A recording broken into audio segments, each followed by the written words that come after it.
Hi, everyone. Welcome back to the Better Community podcast, where we are trying to share the stories about personal growth, career journeys, and also making a positive impact. I'm really excited for today's episode because I'm talking with someone who's doing amazing work helping introverts. I consider myself as an introvert as well. Feel confident, seen, and also successful without pretending to be someone they are not. And it's really fascinating. My guest is Sarah Manley. After, I think, more than 20 years in the corporate world, she decided to change her journey. Now she works as a coach, mentor, and a speaker and trying to help introverts thrive by embracing their quiet strengths. So, Sarah, thanks for accepting my invitation. Happy to have you here. Definitely, you want to add something more to what I said about you, then we can start our conversation. And as you know, we have no idea how we want to navigate. It's kind of, going forward with the flow. Yeah, perfect.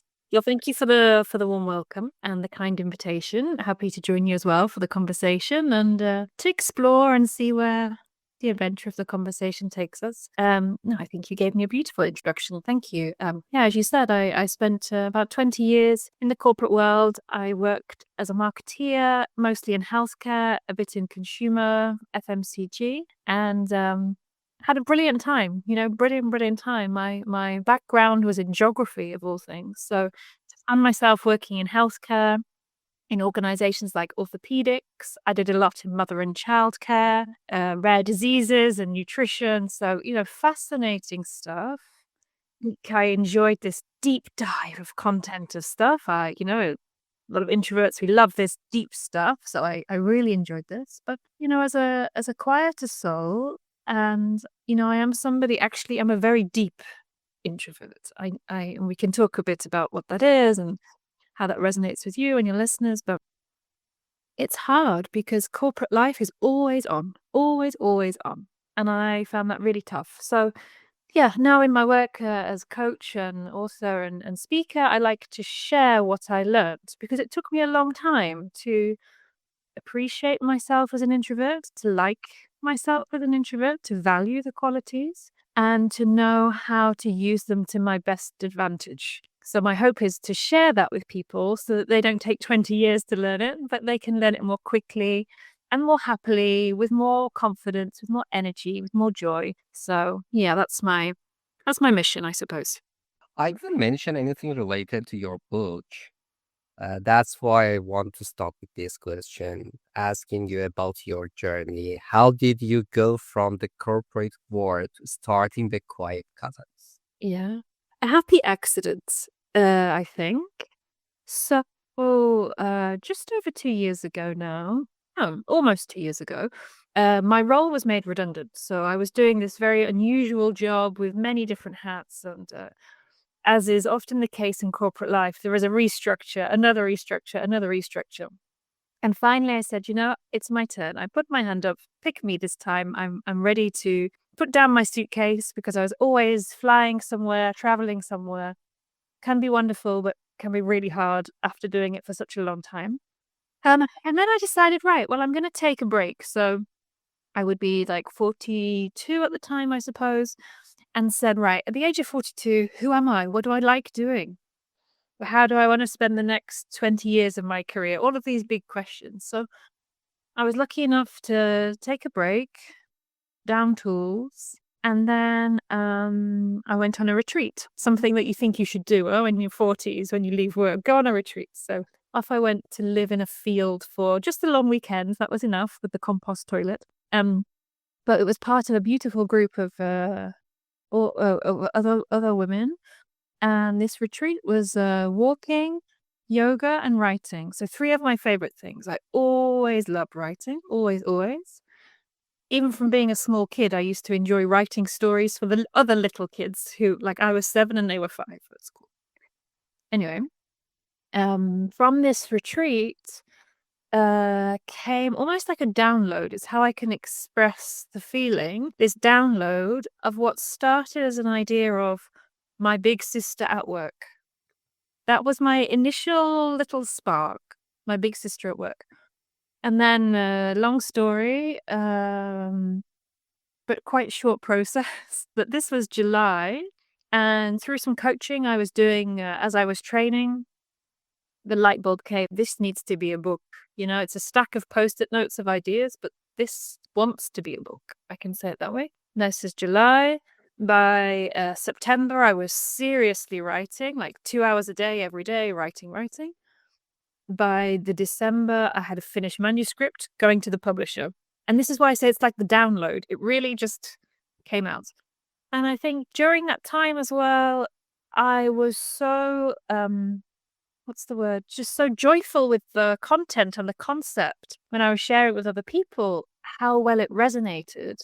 Saying, what you've said is exactly how I feel. What you said is exactly what I've been wanting to put into words, but didn't know who to share that with because it feels difficult or awkward or like I'm a bit odd somehow. So thank you for saying it. There is something bigger here. So gradually this whole idea of the coaching, the speaking, the book morphed, which is why I say happy accident. It was never a big plan. It just morphed and grew. And I have no idea where the name Quiet Catalyst came from. People have asked me before. I do not know. I look back through all my notebooks. I have lots, of course. And there it is, just at the bottom of the page, scribbled. Nowhere in particular.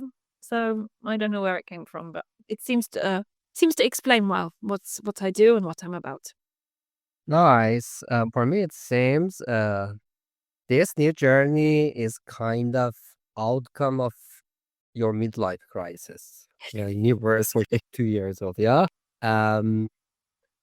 So maybe now it's a good idea to talk a little bit more about what is introvert and extrovert, because sometimes when people are thinking about these two different kind of people, it seems they are thinking about a wrong concept and kind of misunderstanding happens. And they think, okay, if you are introvert, for example, you prefer to sit in the corner, say nothing, and the things like that. Or if you are extrovert, you are all the time in the middle of, you know, the group on the stage, talking, laughing, and the things like that. Maybe it's a good idea in the beginning, just explain a little bit more about these to a specific concept. Great. Yeah, no, it's a really important question because so often we use these labels and we think we know what we mean, and the labels mean different things to different people. So, at the core, it's about energy. So, what gives energy, what drains energy. And for extroverts gain energy by stimulation. So more content, more conversation, more people, more socializing, more bright lights, more noise. And introverts, on the other hand, the opposite. So if we have too many people, too many conversations, too much noise, too much hustle and bustle, it's really draining. We get our energy from being alone or in small groups, quieter, slower things. So I often call it this phenomenon of being peopled out and then needing to retreat to recharge. Whereas extroverts are typically going the other way. They have a tough day at work. It's been a bit draining. What do you want to go and do? Do you want to go and join your friends in a cafe, in a pub? Or do you want to go home and read a book quietly by yourself? This is often a good way of telling.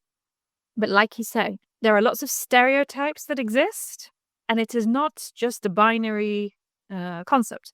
Uh-huh. So I think the stereotypes tend to exist on the polar opposite ends.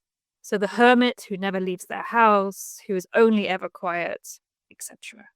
Maybe they're an introvert, but maybe there are other things going on. There are lots of reasons why people are quiet and become even more quiet. We're born with a chemical sensitivity to dopamine in our brains that drives us to be more introverted or more extroverted. But of course, our life experiences, how we interpret those, drives us to be quieter or less quiet in different situations. So this hermit type exists on one end of the spectrum. But then on the opposite end, you have this huge, bombastic, big, bold character, always on, always the life and soul of the party. But it's a whole continuum in between. Every point you can imagine exists. And there is this concept of the ambivert that sits exactly 50-50 in the middle. So this ability to get your energy both from being with people, being with more buzz, but also getting energy from the quiet and the separation and the retreat to recharge. And I think you can absolutely move along this continuum during your lifespan, according to the situation you're in, what else is happening for you. So I know in my own experience, in moments where you are facing grief, you may feel more introverted, you turn more inward naturally. In moments where you have more new and exciting things happening, stirring the pot in a positive way, and you want to actively engage with more people. So it's a really interesting concept. And I love that you asked the question, because it's not just the label, you are this, you are this. It's so much more complex. And it's only one part of our personality, of course, as well. Yeah, it's really important because sometimes we are just putting a tag on ourselves and we think, okay, all the time as an introvert, I'm introvert and I'm, in the spot, which is, harsh introvert. It says, okay, I cannot change anything. As you mentioned, it depends on lots of things, the context, your situation, your experience. But the question is, introverts usually they are struggling with some activities such as networking or public speaking or the things like that. How they can feel less stressful and more natural when they are busy with this kind of stuff. Yeah, it's a lovely question. And the more people I speak to as I'm doing this work over the last couple of years, I find that, again, it's the stereotypes. Not all introverts dislike public speaking and networking. And I actually did a session on this on Friday with the group. And two, three key things to tackle here. One is to check in with yourself. Like, what is actually going on here? Like, where is the fear, the nervousness, the stress coming from? For many introverts, there is that natural tendency when we're in moments of networking or presenting or answering questions at the end of a presentation that we like to think before we speak. We like to give some thoughts before we just start blah, blah, blah, talking. And in pressurized situations, we feel the pressure, at least, of networking, of presenting, of answering questions. Our brain gets compressed. We feel that pressure and stress, and it stops our free flowing thoughts. So it's this idea of this beautiful author, Nancy Klein, writes, ease creates, urgency destroys. It's absolutely the fact for my brain and for many of the introverts and extroverts as well. The pressure makes the brain seize, and then we can't think, and then the panic starts. So if we've had these kinds of experiences in the past, like I was saying before, you are born as an introvert, but your experiences also shape you, what you believe about yourselves, what you believe are your strengths, what you believe you're good at, what you believe you're not good at.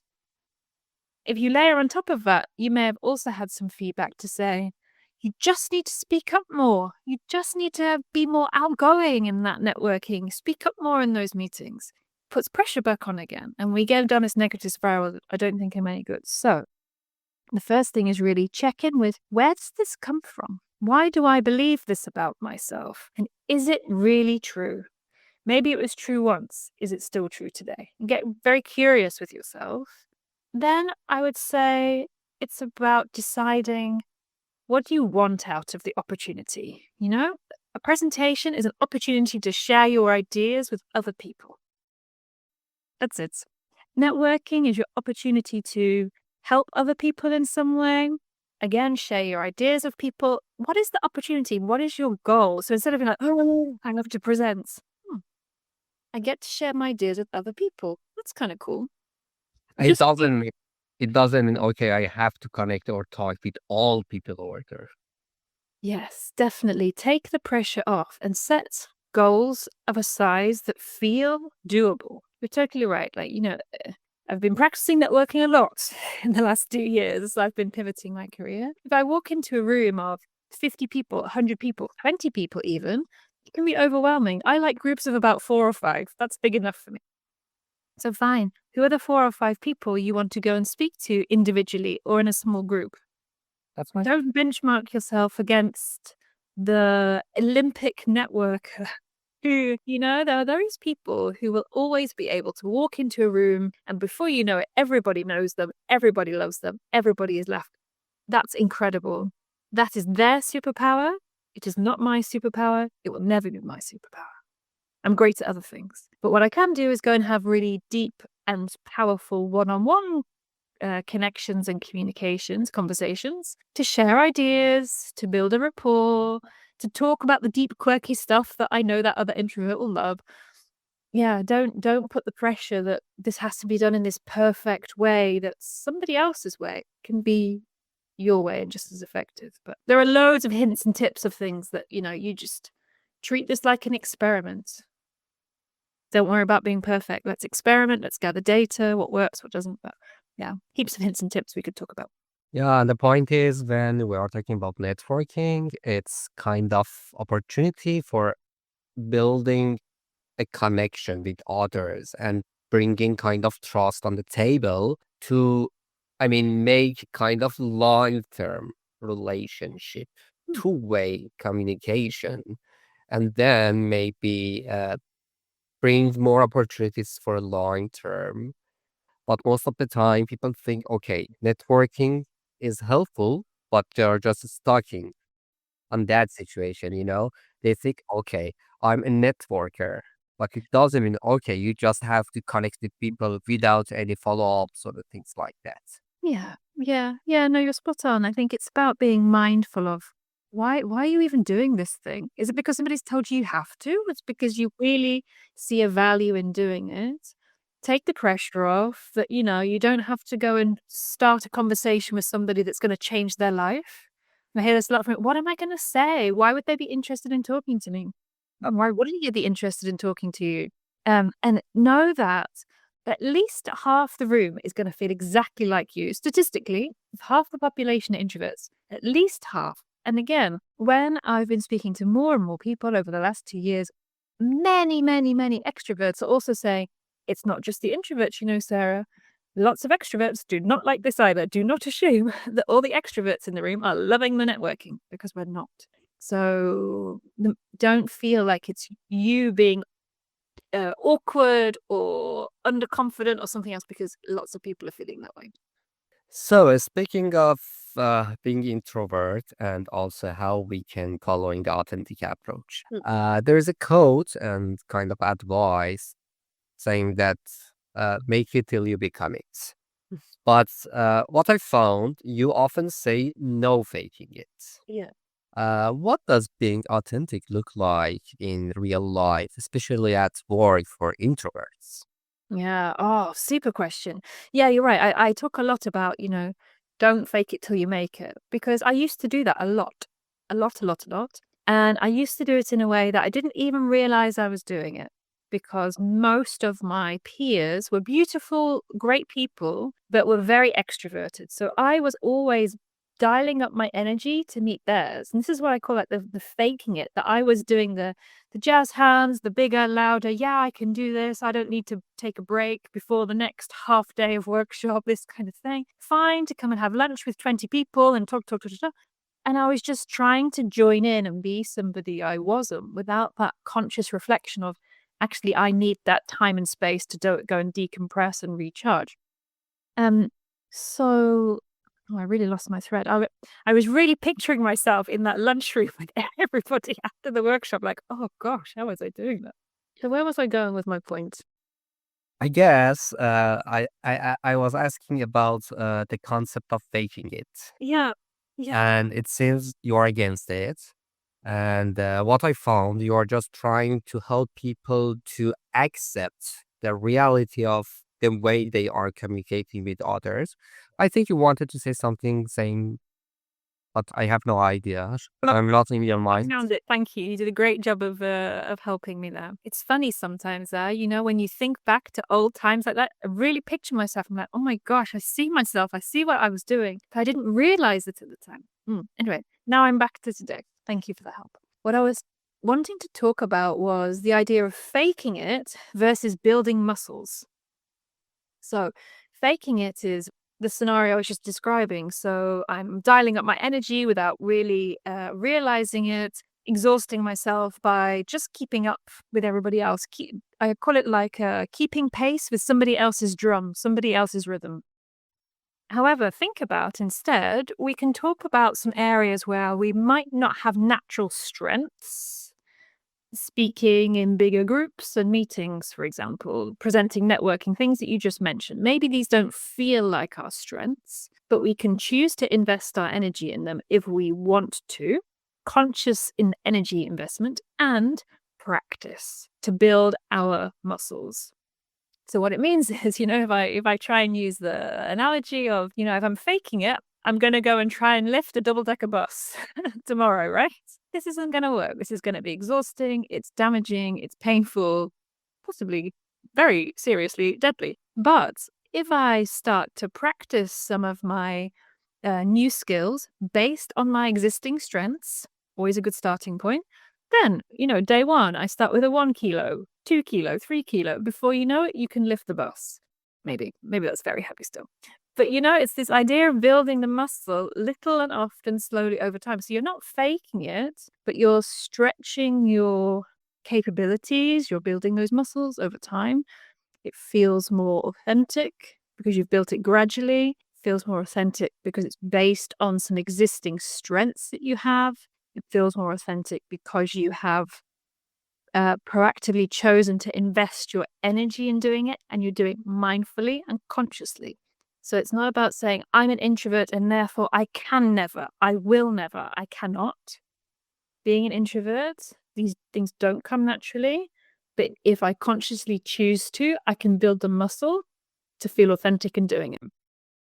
Which means, finally, you are not, for example, changing your nature, but you learn kind of skills how to act, but authentically, as you mentioned, in different situations. But finally, at the end of the day, still you need to be alone and get your energy from yourself, right? Yeah, exactly this. And, to try and make it more specific, we're kind of conceptualists. If we make it a bit more specific, I would give an example. So this week, I have 3 networking slash trainings each evening, Tuesday, Wednesday, Thursday. And Thursday is the big face-to-face one. So, of course, it's the big one that is the last one when theoretically my battery could be really drained. Okay, so I'm already thinking now this morning. What are the big things I want to achieve on Thursday? Who do I want to meet? All the things we were mentioning previously about networking. And then I'm thinking, okay, what is the energy how do I want to show up when I'm there? Like, is it okay just to have these one-on-one connections? Do I want to have a bigger impact? Being really mindful. What a type of people I'm going to meet there, you know? How might that connection go? So really thinking through the detail. Many introverts are very good at planning. Not all, but many are good at planning, and that's sort of planning ahead, thinking about the detail, analyzing, etc. So use this as a strength to start planning. And then I'm thinking, if I'm doing this on Tuesday night, on Wednesday night, do I have the energy to do it by Thursday? So I'm already telling the people I'm joining tonight, hey, by the way, I might not be full on today when I join you because this is my scenario. So I'm owning my introversion. I'm owning the fact that I can't be 100% for 3 evenings, especially with the face-to-face at the end. Sharing that and having that conversation. So, let's talk about your book because you already tried to share what you think and also your insights into Quiet Catalyst, the introvert's guide to thriving in your career. What was the biggest thing you learned about yourself while writing your book? For now, I'm not talking about what you wanted to share with your readers, because for me, at least, it seems When you do something, first of all, you are your audience in the first step, and it affects you to change maybe in the way you are thinking about yourself. Hmm. What did you learn? So what did I learn about myself when I was writing the book?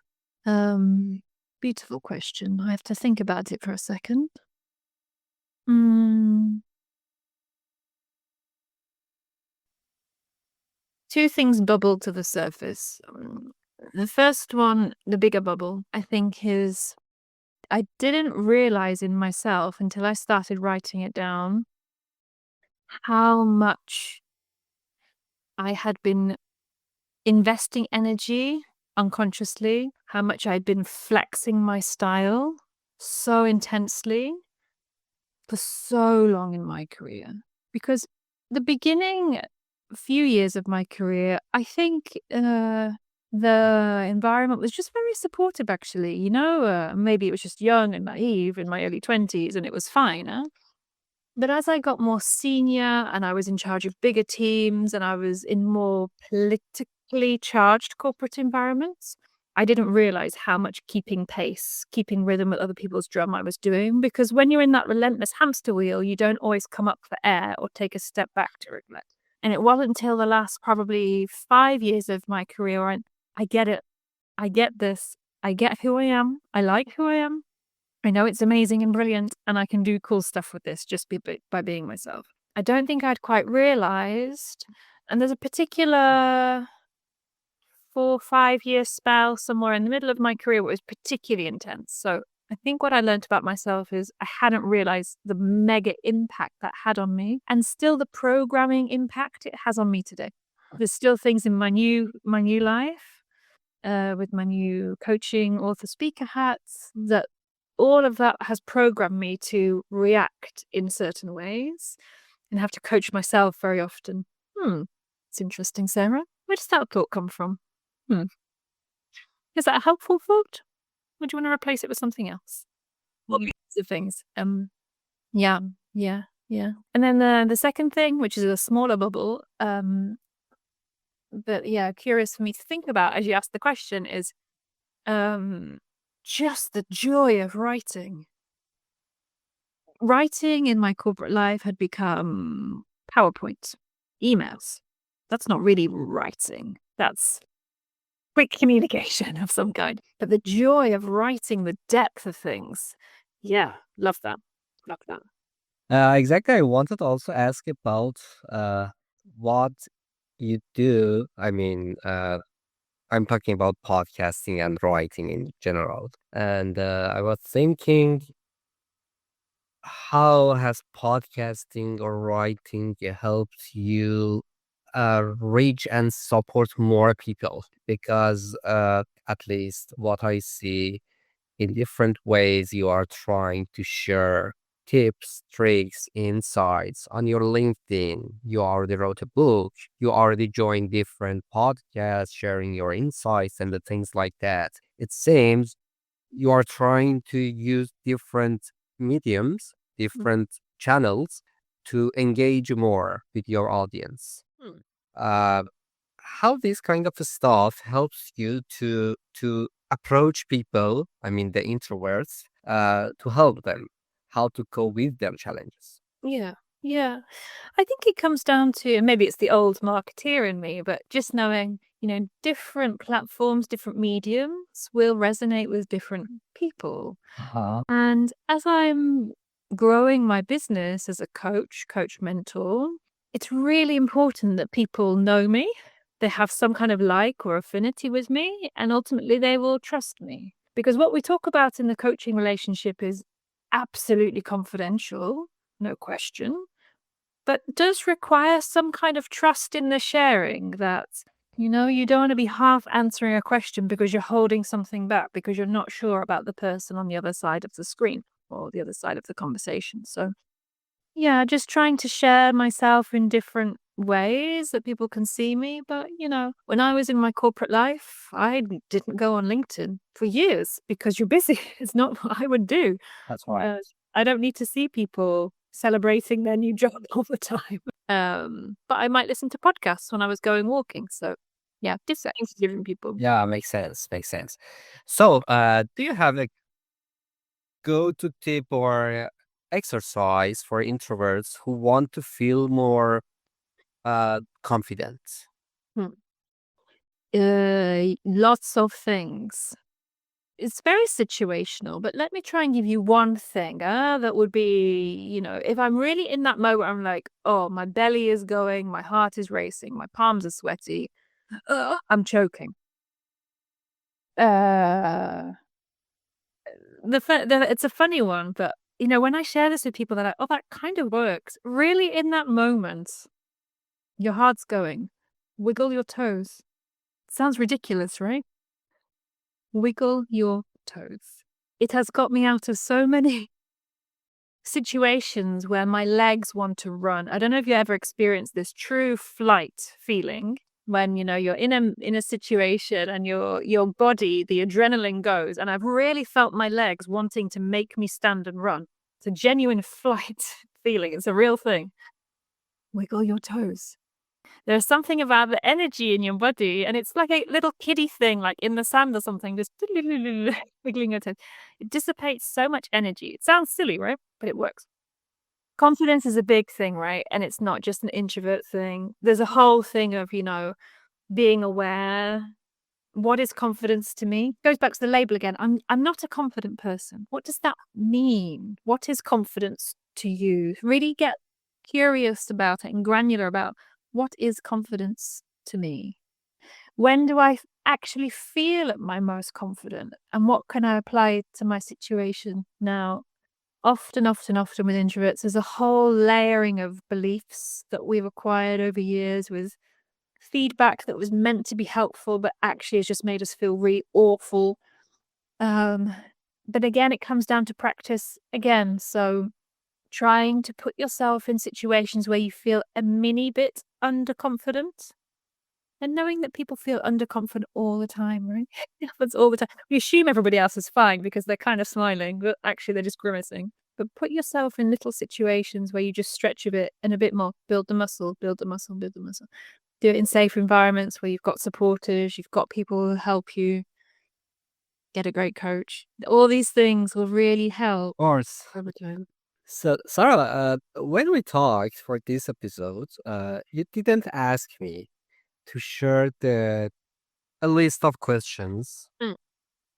with you, and you prefer just to jump into this discussion. I just wanna know, I'm curious to know why you didn't ask me for sharing a list of questions, because most of the people prefer, to know a little bit more about what's happening next. Yeah. Yeah, again, lovely, lovely question. What I found when I've had podcasts where they give me a list of questions before is I end up with one of I have these big A3 sheets of paper on my desk and I write the question. I like to write with my hands, so I write the questions out and then I start writing bullet point answers and then there are some different colors and then arrows, blah, blah, blah. And suddenly my response becomes about what I've written on the paper and trying to remember everything I've written on the paper, which isn't wrong, but I noticed it puts a pressure on me that I don't feel when we just have a one-on-one free flowing conversation. Nice. So it's about showing up in a more relaxed, explorative, curious state than More mindfulness. yeah, than having to perform and say, well, I did all my sub bullet points of that question. Yes, go me.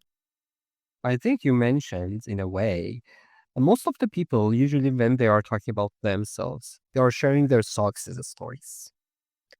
Uh, for example, on different social media and this different social media, I mean, platforms. You can see lots of success stories. People are talking about their achievements or the things like that. Uh, and most of them, of course, I think are extroverts in a way. But now I want to ask you to share one of your favorite stories. You Mhm. think it's insightful for audience, specifically those who are introvert, to learn from your experience? Hmm, nice. Now I wish I prepared. No, I'm joking. Um, a failure story. The word failure already triggers something in me of. I've never failed because it's always a piece of data and a learning experience. And that's genuinely how I see things, genuinely how I see things, which is a big mindset shift that I think is very helpful if people can, again, build the muscle, retrain, reframe thoughts that you didn't fail, you just learned something and it was a piece of data as part of your big experiment of life. But let me try and think of something. So something comes to mind, which I think shows a bit of a clash of when opposite types work together. So simple story. I was presenting a big project, big idea to one of the most senior people in the board in the company. And it was a simple online meeting, myself, my boss, and this person. And I'm very prepared. Of course, senior. I'm mega introvert. I love to prepare. I love to have all the facts and figures and data and da da da. So we show up on the call. My boss gives a small introduction, and I bring up my slides and I start presenting. And I can see this guy's face like, oh God, what is this? He looks bored. He looks annoyed. He looks like, I'm like, oh God, what am I saying? He hates my idea. Anyway, I finished the 10-minute presentation, and actually we have a very good conversation, very good free-flowing conversation, lots of and then he said at the end, Sarah, if I can give you a piece of feedback, you don't need to be so prepared. What he was telling me here, and I think I was like, what the bleep? Of course I need to be so prepared. You're so senior, you're da-da, and this is all happening in my head, huh? You're senior, this is a big opportunity for me, the part of my business. This is who I am, I need to prepare. So it wasn't a failure because the conversation went well, but what I learned is, you really need to think about who is your audience also. So not only, what is my way of being and doing and preparing, but from his side, he was like, I can't sit and focus for 10 minutes listening to all of this data, right? So when we got to the conversation, it was fine, but we could have just skipped that. I could have skipped the half day of slide preparation if I just thought a bit more about who is the person receiving this? What do they need? And how do I bring all of that insightful analysis and so on, but in a way that's going to meet their need more closely. So yeah, it's just one of those examples that came to mind because it Yeah, nice point. felt so frustrating, but yeah, was a helpful learning, I think. Yeah, nice point, which means what I understand, we need to be prepared and also plan for the next step. But it doesn't mean we have to stick to that plan. And in case if we'll find some more information or data or based on the context situation, we need to be ready, to change our scenario and maybe the way we are communicating and the things like, right? And I think it's not necessarily flexing who you are to do that. It's just being mindful of who is your audience. We've all been in those presentations where, and often it's somebody who's a deep expert on the topic, stands up to present. Maybe they're not feeling their most confident self, so it doesn't help with the delivery. Yeah. But 10 minutes into the presentation, the whole room energy is poof. Yeah. The person is doing a brilliant job of sharing their knowledge, but it's just not meeting the room where they are. So it's just thinking, who is your audience and what is the best way to flex or even get support? I could have said to my boss, hey, who is this guy? Tell me more about him. What do you think he wants to hear? Da, da, da, before I just start with here is everything I want to tell you in great detail. It misses the mark. So yeah. Yeah, it's not about, communication. It's about effective communication. Yeah, there we are. Nicely Great. put. What's next for you? Mm. Any cool plans or projects coming up? Yeah, lots of things. What's next always after a podcast is a nice cup of tea and a walk. That's my recharge moment. But in the mid to long term, a lot of people ask me, will you write another book? And I think it's probably brewing somewhere, but it's nowhere near ready. It will tap me on the shoulder when it's ready. So this is probably long term. There's some nice talks coming up, both with organizations, especially around energy management. So managing energy as introverts. Yeah, a lot of how introverts, extroverts can collaborate well in the workplace. This is a very popular topic. Been doing some talks with on confidence, how to build your confidence. And yeah, let's see for the rest. I said it's just a big experiment and a big adventure. So building the coaching practice, giving more talks, letting the book brew. Yeah. Yeah. More than anything, after a Friday session that I did on visibility and networking, what I find the most rewarding part of all of this that keeps me going is people say it's so nice to be with other people of a common mindset, of similar mindset, and just feel, oh, it's not just me. Thank goodness. This is so helpful. So, yeah, anything that helps connect people and feel not alone, feel supported is really important. Good. Before asking the last but not least question, before that, do you have anything to share with us or emphasize on it? Maybe I forgot to ask, or you want to, at the end, stress on it. And then I will ask the last question. Okay. Um, well, I think, a lot of today's conversation has been it's lovely. I loved it in our pre-conversation as well. Our questions and answers go everywhere. But it feels like it's been quite theoretical conversation in places. So, one of the things that I feel is really important is I try and give very practical advice in the book.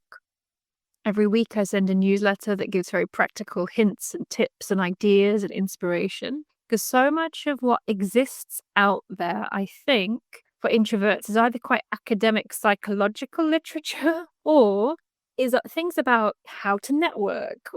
But it doesn't come from an introvert lens. So I try to build something with the book and with the newsletter that gives really the practical stuff, but from the lived experience of an introvert who gets it. That's really important. Okay, my last but not least question. When do you want to start your podcast? My own personal podcast. Yes. Well, I don't know if I do I? When I You already, as you mentioned, for example, you have your newsletter, or you're sharing some points and tips on your LinkedIn. But as I know, personally, you haven't started to think or plan for your podcast, and I think it's a nice idea as well. eh, yes, it's a nice idea. When I was first writing my book, um, I was told many times, you must start your podcast, Sarah. You must start this.